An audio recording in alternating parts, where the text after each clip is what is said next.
My name is Emma. I'm a 33-year-old homemaker.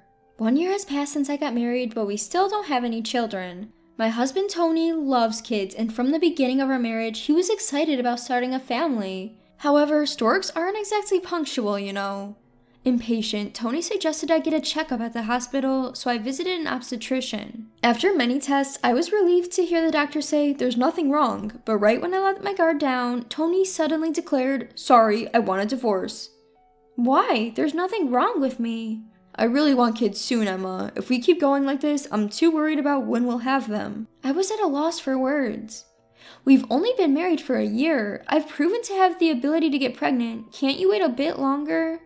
But Emma, you're already 33. While we're waiting, you'll turn into an old lady. Actually, you might already be an old lady, ha. I want to give my child a young and beautiful mother. What does he mean by give? Does this man think of his wife as some sort of object? His words stabbed me in the heart. But I love Tony. I tried my best to persuade him not to divorce, but I couldn't change his mind and we separated after just a year. I was so depressed I couldn't think about anything, but as time passed, I began to see Tony's true colors. He didn't love me as much as I thought. Perhaps he only saw me as a tool to have a baby. The moment that thought turned into conviction was 2 years later. I heard from my friend Catherine that Tony was having a shotgun wedding with his new girlfriend. Catherine has been my best friend since college and coincidentally worked at the same company as Tony. So she was mutual friends between me and Tony. Having bright and friendly characteristics, Catherine was popular with everyone. Relying on that, Tony seemed to confide in her about anything. His current wife, it seems they've been involved since he was still married to you. Wait, does that mean he cheated on me? Exactly, blaming you for not being able to have a child while he was fooling around with another woman. Catherine put down her coffee cup roughly and looked at me. Emma, don't let that guy get you down. Find someone new. Encouraged, I finally put my feelings in order. And 1 year later, I got remarried. After the divorce, I worked part-time at a call center and met Ray, who was 2 years older, and we started dating. About 6 months into our relationship, he proposed to me. I'm so happy, but, well... You don't want to marry me? No, it's not like that. I might have difficulty getting pregnant. What do you mean? When I explained in detail the circumstances of my divorce with my ex-husband, Ray laughed it off, saying, "Oh, is that all? The doctor said there was no problem with you, Emma, right?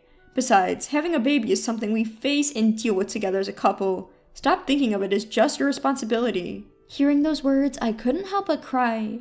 And what if we can't have kids? We'll just walk through life together, just the two of us. The warmth of Ray, as he said that and held me, I will never forget for the rest of my life. I was truly happy in my remarriage.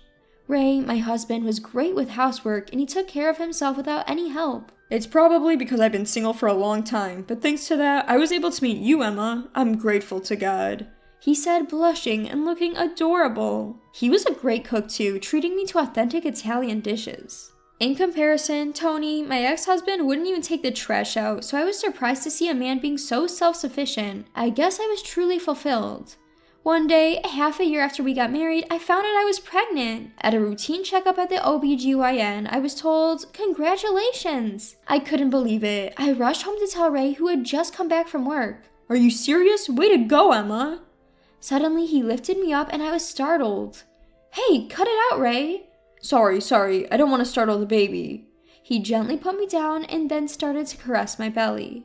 I'm glad you're happy. Of course I am, it's our baby! Looking at Ray, whose eyes were welling up with tears, I felt my own eyes starting to water. It's all thanks to you, Ray. Being with you, I felt so calm and safe. I think that's why I could conceive. You have to take care of yourself, okay? Absolutely no overexertion. Yes, I understand. The next 10 months were like a dream. I barely had any morning sickness, and during my second trimester, Ray and I enjoyed shopping for baby items. Then, one day before my due date, my phone rang. It was a call from Tony, my ex-husband. After some hesitation, I answered the call. Hello? Hey, Emma, it's me. Hi, long time no see. I heard from Catherine. Is it true you're pregnant? Yes, it's true. Why? I thought you couldn't get pregnant. His insensitive comment left me speechless. Maybe I should have been a bit more patient. Tony joked, which wasn't funny at all. I didn't need your patience. How's things with your new wife?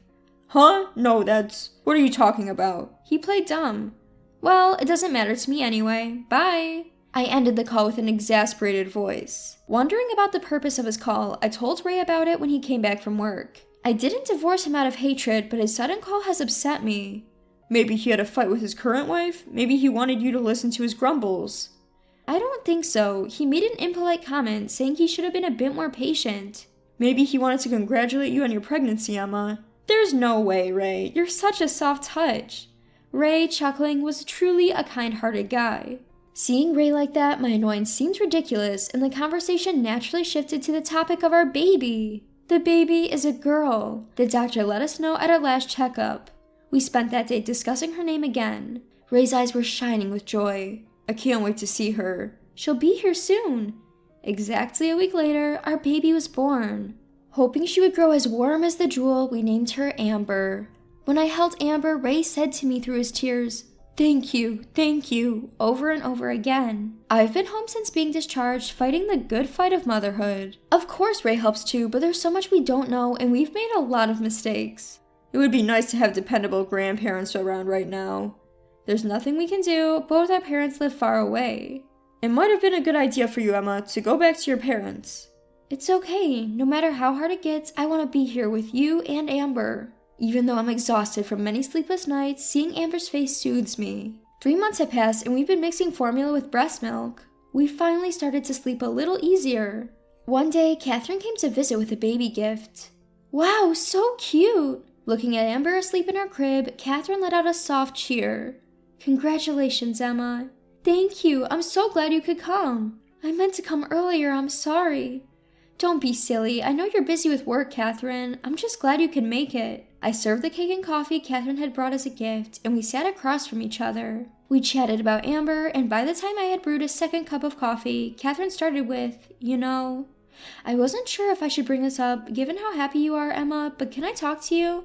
What's up? Why so serious?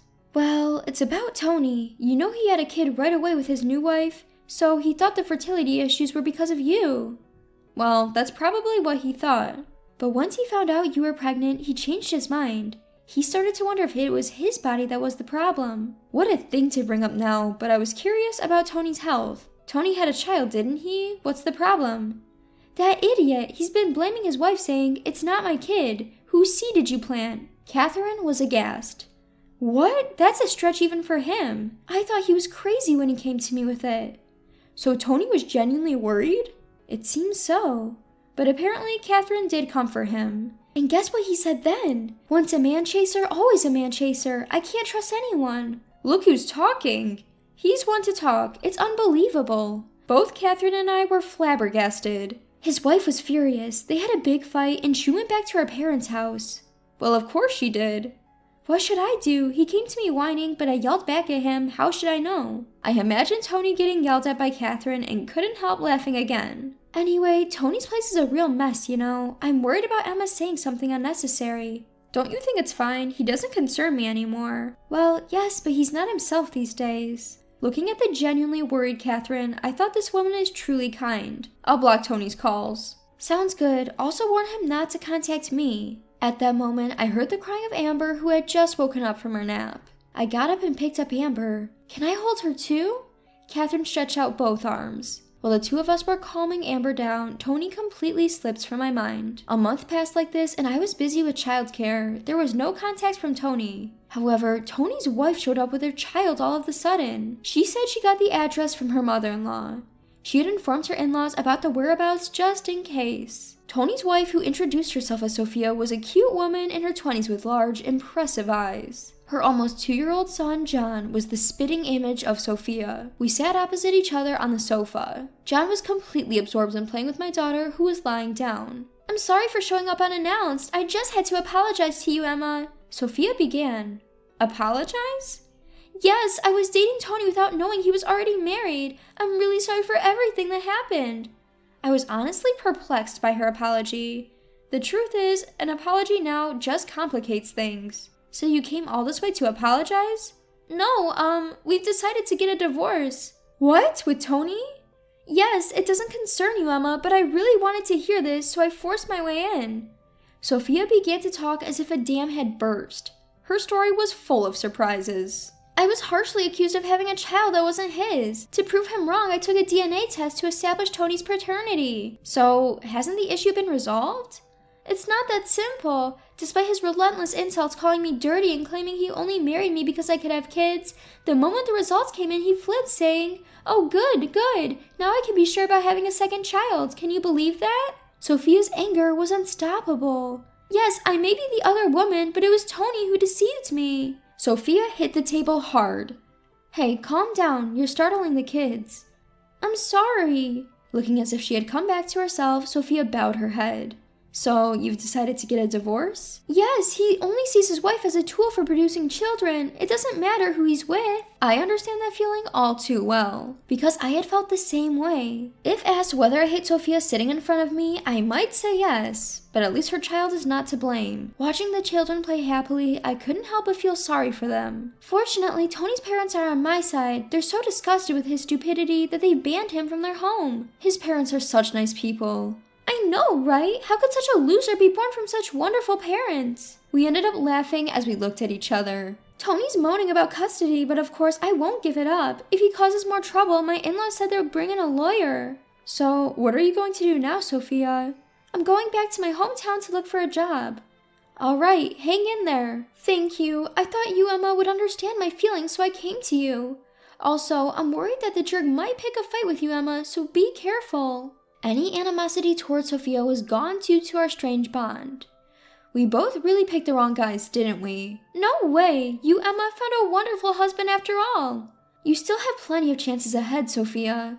With a broad smile on her face, Sophia left. I might never see her again, but I wish her the best from the bottom of my heart. I heard from Catherine that Tony and Sophia's divorce was official a month later. I've gotten a new smartphone and Tony hasn't contacted me. However, it seems that Tony keeps telling people that I was the cause of his divorce. What a loser. He still says that if Emma had just gotten pregnant quickly, there wouldn't have been any problem. Catherine is raging over the phone. I was so pissed off I gave him a piece of my mind in front of everyone. What did you do? I decided to transfer him to a subsidiary. Catherine is Tony's boss. The competent woman had climbed her way up to being department head in Tony's division. Isn't that misuse of authority? An enemy of women is an enemy of society. Hearing Catherine laughing, I murmured, poor Tony. There's no sin in wanting a child. However, a man who only sees women as childbearing tools doesn't deserve to live in this world. Poor Tony, given a hard time by his wife and boss, still seems to despise women as ever. Even at his new place, he's reportedly still messing with women and getting a taste of his own medicine. Some people never learn unless they die. Maybe I should ask the devil that he should GTH.